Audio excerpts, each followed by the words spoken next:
I'd like to show you 3 simple combinations that beginner students can try and use in Taekwondo sparring. These are pretty basic skill, and let's go ahead and start with the first one. So the first combination we're going to use is called a front leg cut kick and then a front leg round kick, both with a skipping in motion. A cutting kick is a kick where I'm shifting the rear leg up and my front leg does a slide push or tag or cutting motion towards my partner body. The cut can land anywhere on the torso or in the arm. Now this combination, we use that move to start. 1 follows with a roundhouse. Let me demonstrate that in the air first before I make contact with my partner again. 1, 2. From front view, cutting, skipping round. So in here, we're coming in, 1, and then 2. The first kick allows us to gauge a partner distance. It may even draw a defense or reaction.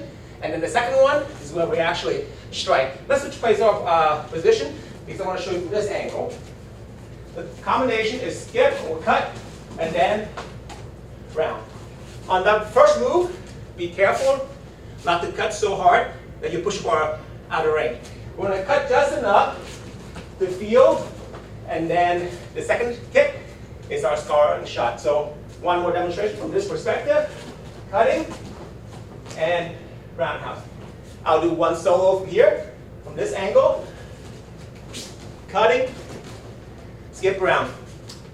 A tip for this technique, when you cut, keep your knee the same angle as your round. So cutting knee, roundhouse knee, they're both the same. This next skill is a skip round, skip into our axe to be exact. Let me show you in the air first what it looks like from a front perspective.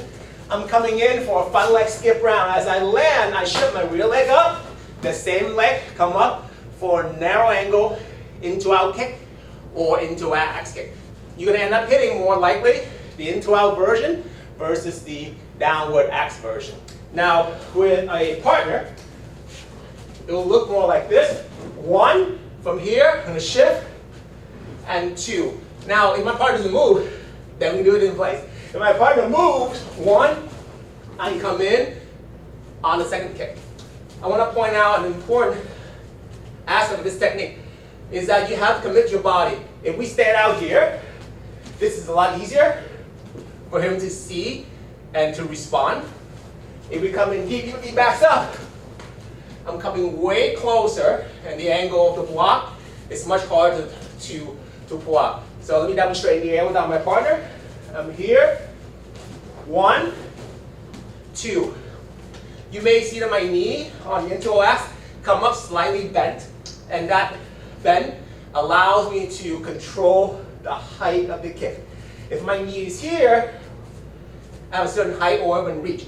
If I'm up here, I can expand a bit more. So again, in the air without any partners. 1, 2. One thing to watch out for this technique, make sure you don't move your torso too much. In fact, in both movements, your torso stays exactly the same. I don't rotate or twist or turn. I maintain upright, and I come in upright. So skip, front leg round, skip, front leg into out kick.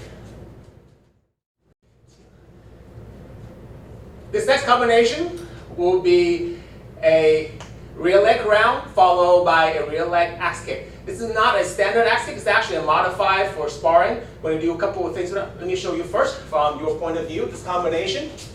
Round, out to in axe. So the axe I have is an out to in motion. Not a big motion, it's a slight angle to come around my partner's shoulder to catch him on the side of the head. With our partner, when we start this combination, the roundhouse, if you can hit, great. If you can't, it's okay too, because your main goal is that second shot. Okay?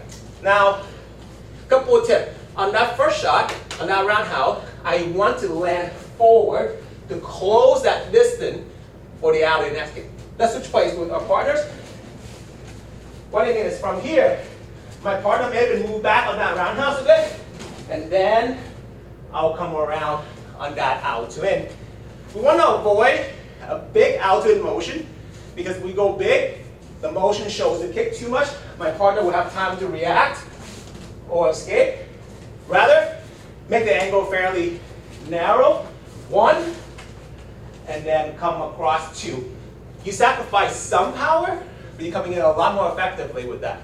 Let me show you an angle from the front again. 1 here, 1. Don't come out and in.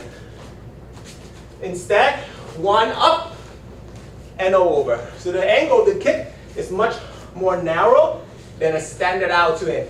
You're striking with anything from the angle down below. You can cup your foot, hit to the side of the head. So one more demonstration with our partner.